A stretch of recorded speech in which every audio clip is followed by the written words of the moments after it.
संतोष को छपरा के सदर हॉस्पिटल में ले जाया जाता है और इलाज के दौरान संतोष दुनिया को छोड़ के चला जाता है। इस दौरान एक बड़ा ही अलग कहानी सामने आती है, जहां पे दारू बंदी होने के बाद भी दारू सेवन का मामला जो है वो देखने को मिल रहा है। यहां पे आप इस रोती बिलखती महिला की आंखों में आंसू तो देख रहे हैं, लेकिन साथ ही साथ दारू बंदी एक काला कानून है, उसका एक सच भी है, जहां पे वो ये कबूल करने को तैयार नहीं है कि दारू की वजह से आज उसके पति जो है वो दुनिया में नहीं है।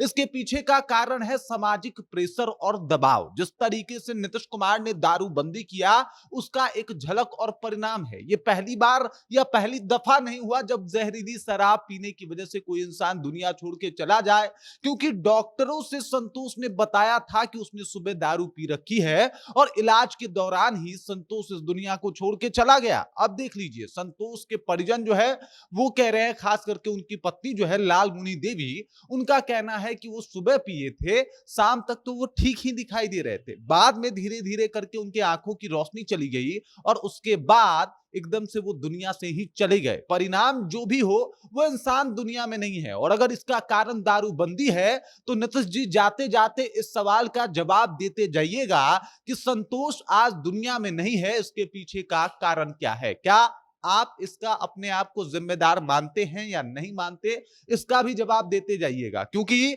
दारूबंदी करवाने के बाद भी अगर बिहार में दारू मिल रहा है, तो यह आपकी असफलता गिनी जाएगी या नहीं गिनी जाएगी, इसका भी जवाब दीजिएगा। पूरी कहानी क्या है, इसके ऊपर विस्तार पूर्वक चर्चा करेंगे, बातचीत करेंगे।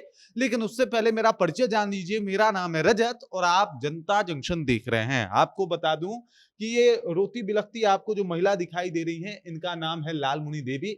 इनके पति जो है वो दुनिया में नहीं रहे। इनके पति पेशे से पेंटर थे, मजदूरी करते थे, अपने परिवार का जो है वो जीविकोपार्जन करते थे। छपरा के मशरक से इनका ताल्लुक था और वहीं से ये लोग आते थे। अचानक से इनकी तबीयत जो है वो बिगड़ी। तबीयत इस कदर बिगड़ी कि पूछिए मत। अब इसके ऊपर लालमुनि देवी का कहना है कि वो सुबह में दारू पिए थे, लेकिन उसके बाद वो ठीक दिखाई दे रहे थे। रात में वो दूध रोटी खा के सोए भी और अचानक से हालत इतनी खराब हो गई कि पूछिए मत। जितना हद तक मैंने दारू के केस को एनालिसिस किया है और जितना मैंने जाना है, उसमें ऐसा कई दफा होता है कि अल्कोहल गलत तरीके से ले लेने के बाद आंखों की रोशनी सबसे पहले चली जाती है और उसके बाद दुनिया से वो इंसान चला जाता है। और इसी बात की चर्चा जो है वो अब हो रही है। आपको बता दूं कि सामुदायिक स्वास्थ्य केंद्र मशरक में जो है वो उनका इलाज चलता है।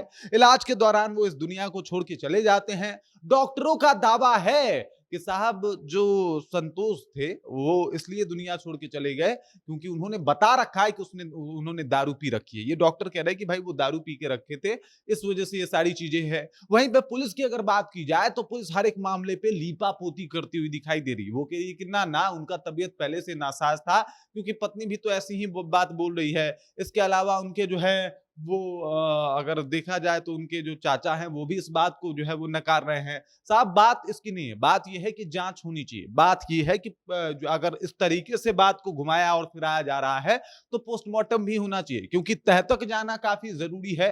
और इस वजह से भी तह तक जाना है तमाम लोगों को, क्योंकि नीतीश कुमार के दारूबंदी की रियलिटी लोगों के सामने टाइम टाइम पे आती रहनी चाहिए। नीतीश कुमार आज जो है वो बिहार छोड़ के जा रहे हैं राज्यसभा। चलिए साहब, राज्यसभा आप जा रहे हैं, लेकिन जिस कानून को बना के आप छोड़ के जा रहे हैं, क्या गारंटी है कि इसके बाद दूसरा कोई संतोष नहीं होगा? क्योंकि बिहार में डुप्लीकेट शराब धड़ल्ले से अपना पांव पसार रहा है। कई जगह पे फैक्ट्रीज जो है वो मिल जाते हैं अवैध दारू निर्माण के। कई जगह पे या कई जंगल झाड़ियों में ऐसे देखने को मिला है कि वहां पे ऐसे ही हैंडमेड दारू बेचे जा रहे हैं, जो कि और ज्यादा खतरनाक है। यानी जो अल्कोहल बाजार से खरीद के लोग पीते थे, उससे कई हजार गुना कह लीजिए कि वो अल्कोहल खतरनाक है, जिसको बनाने वाला एक चौथी या पांचवी फेल है। उसको पता नहीं है कि किसको कितनी मात्रा में मिलानी है। उसे बस ये पता है कि इन लोगों को इन जो भी ये रसायन है, इनको मिला देने से नशा होता है, अल्कोहल बनता है और लोग नशे में झूम जाते हैं।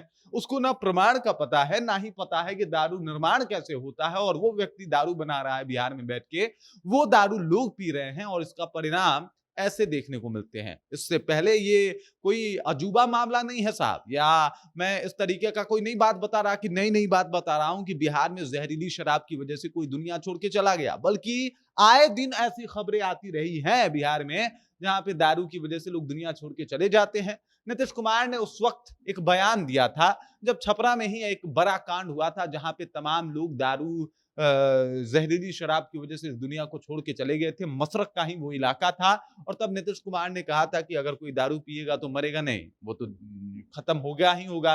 इसमें हम क्या कर सकते हैं? आप ये कर सकते हैं थे नीतीश जी कि दारूबंदी ठीक से लागू करवा सकते थे, या फिर आप ये कर सकते थे कि दारू बंद ही नहीं करते, क्योंकि इस तरीके का मामला अगर हो रहा है और आपके जहरीली शराब पीने की वजह से लोग दुनिया छोड़ के जा रहे हैं, तो मुझे लगता है कि आपको भी थोड़ा बहुत उसकी जिम्मेदारी लेनी चाहिए। इसके पीछे का कारण समझ रहे हैं? आपके हाथ में पावर है दारू बंद करवाने का, दारू चालू करवाने का, तो आपके हाथ में ये भी पावर है कि बिहार में अवैध दारू ना बने। आपके हाथ में ये भी पावर है कि ऐसे लोगों के ऊपर नकेल कसा जाए। आपके हाथ में ये भी पावर है कि अगर एक व्यक्ति भी इस तरीके से शिकार हो रहा है तो उसकी जिम्मेदारी आप आके सामने से ले। लेकिन अफसोस की बात है, नीतीश जी उसके फायदे गिनवाते हैं, बताते हैं कि बिहार में कितने अपराध रुके हैं, बताते हैं कि साहब दारूबंदी की वजह से किस तरीके से बिहार में जो है वो सुख और शांति है। नीतीश जी वो आंकड़े बताइए एक बार जो जहरीली शराब पीने की वजह से बिहार में लोगों के हाल हुए और लोग दुनिया छोड़ के चले गए। उसका आंकड़ा तो मैंने सुना ही नहीं आपके मुंह से, उसका हिसाब तो आपने आज तक दिया ही नहीं। अपने वो जो एक कराते हैं ना समीक्षा दारू के ऊपर और करा के अपने हाथों से अपना पीठ थपथपा लेते हैं, उसके बारे में तो आपसे कभी सुना ही नहीं। तो ये जो फर्जी दारूबंदी बिहार में चल रहा है, जिसका असर बिहार के हर एक कोने में नहीं दिखता, मतलब बिल्कुल नहीं दिखता, हर जगह दारू जो है वो आसानी से मिल रहा है, और आप उसके बाद कह रहे हैं कि बिहार में दारूबंदी है और परिणाम उसके बाद ऐसे आए। कोई संतोष जो है इस दुनिया को छोड़ के जा रहा है, उसकी पत्नी सामाजिक व्यवस्था की वजह से दबाव महसूस कर रही, कुछ बोल नहीं पा रही है। संतोष खुद डॉक्टर से अगर बोल के नहीं जाता तो वाकई ये तबीयत खराब ही माना जाता। नीतीश जी आप जीत जाते, आपके ऊपर कोई दाग नहीं लगता, आपकी पुलिस एकदम से बड़ी हो जाती समाज के नजर में, दुनिया के नजर में कि साहब ये तो जो है वो तबीयत खराब थी, दुनिया छोड़ के चला गया। और तबीयत खराब लोगों का होता है तो वो तो खत्म हो ही जाता है ना, इसमें कोई बड़ी बात थोड़े थी। ये तो नेचुरल एक एक प्रक्रिया बता दिया जाता। लेकिन अफसोस की बात कि संतोष ने ये बात मेंशन किया था। अगर वाकई सच्चाई जाननी है तो इसका पोस्टमार्टम होना चाहिए, क्यों ऐसा हुआ इसकी जानकारी पूरी आनी चाहिए। अगर मान लीजिए कि मैं इस तरीके की बात कर रहा हूं और आप लोग कहें कि ना भाई कोई तथ्य नहीं है, बिना आधार के ये बात बोल रहे हो, तो आप भी तो किसी के एक के बयान को लेके आपके पुलिस वाले ये बात बोल रहे हैं ना कि भाई साहब उन्होंने दारू नहीं पी थी, उनका तबीयत खराब था।